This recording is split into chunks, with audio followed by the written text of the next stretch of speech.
हाँ तो प्यारे विद्यार्थियों, कैसे हैं आप लोग। उम्मीद करते हैं आप बहुत अच्छे होंगे और आपकी तैयारी भी अच्छे ढंग से चल रही होगी। 2026 में होने वाला बिहार बोर्ड क्लास 10th का जो एग्जाम है, अब कुछ ही महीने बच चुका है। आज हम लोग पढ़ेंगे गोधुली भाग 2 हिंदी काव्य खंड को पढ़ेंगे। काव्य खंड का जो पहला चैप्टर है गुरु नानक देव जी महाराज द्वारा रचित है।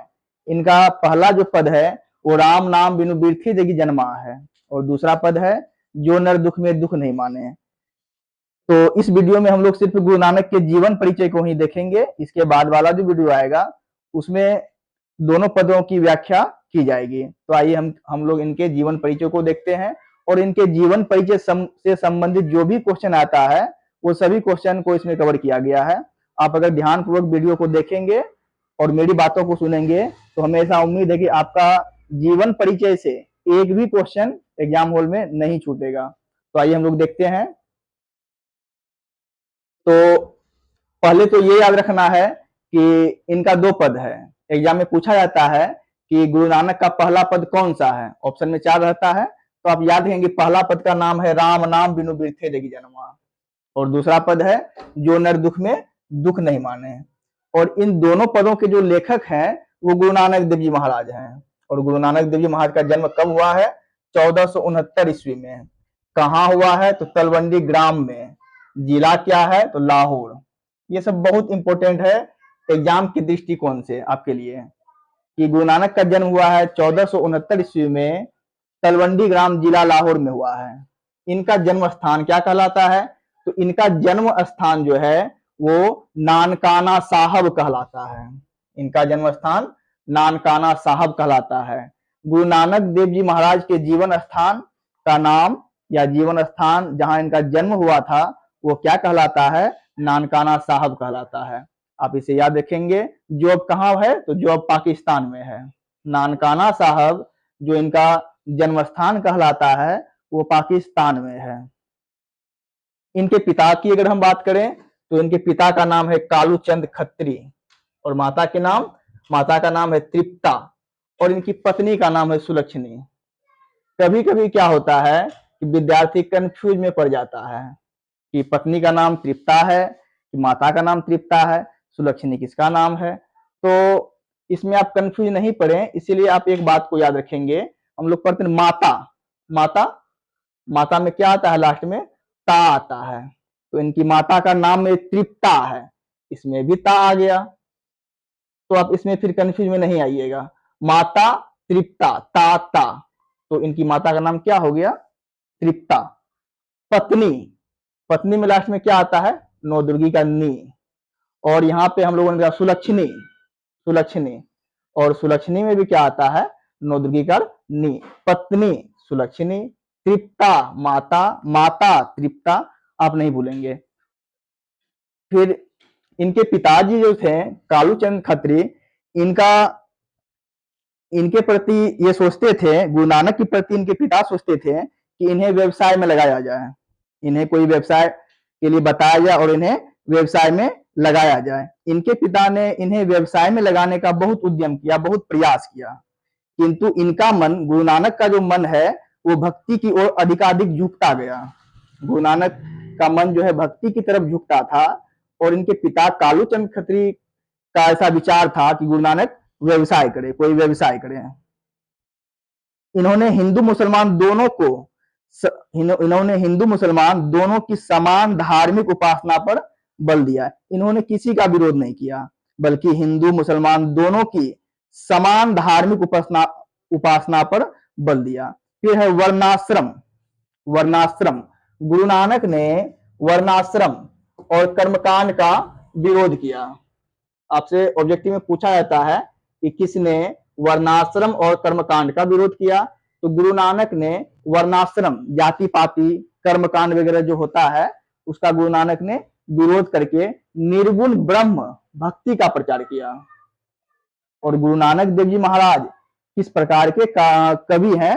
तो ये निर्गुण भक्ति धारा के ये कवि हैं, इसे भी आप लोग याद रखेंगे। गुरु नानक ने व्यापक देशाटन और मक्का मदीना तक की यात्रा की। इन्होंने मक्का मदीना तक की यात्रा की, ये भी आप याद रखेंगे। और गुरु नानक की भेंट किस मुगल सम्राट से हुई? तो गुरु नानक की भेंट जो है मुगल सम्राट बाबर से हुई।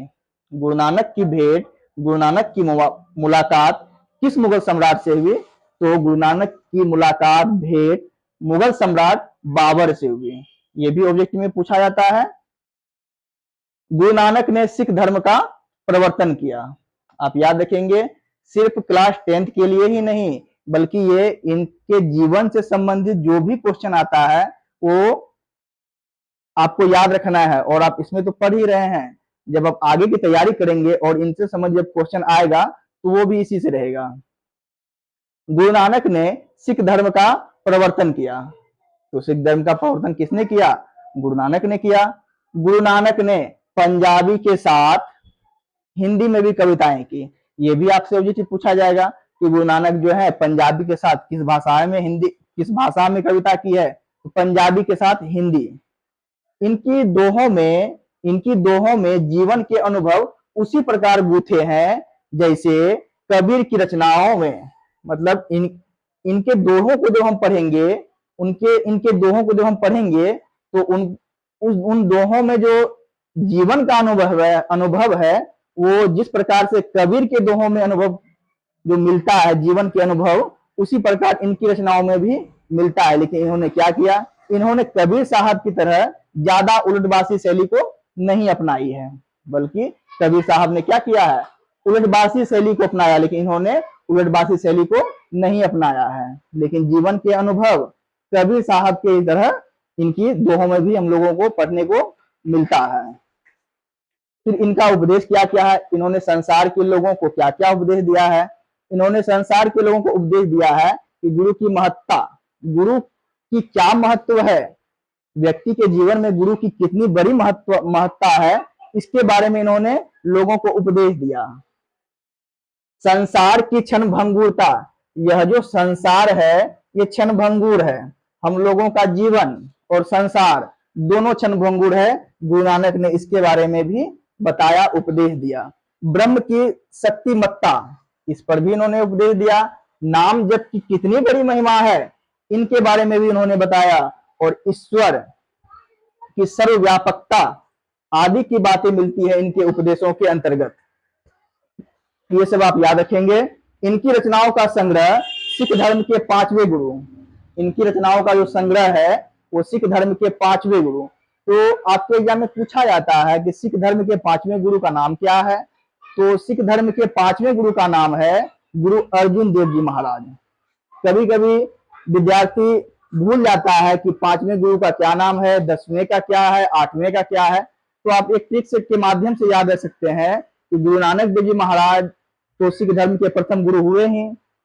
सिख धर्म के 5वें गुरु गुरु अर्जुन देव जी महाराज हुए। कैसे? तो हम लोग महाभारत की बात को एक बार याद रखेंगे कि महाभारत में पांडव में एक अर्जुन भी था और पांडव 5 भाई थे।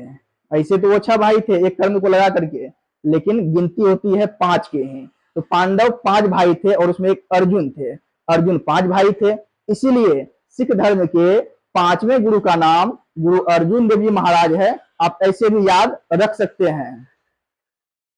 तो सिख धर्म के 5वें गुरु गुरु अर्जुन देव जी महाराज ने इनकी रचनाओं का संग्रह किया और उसका क्या नाम दिया? तो उसका नाम दिया है गुरु ग्रंथ साहिब।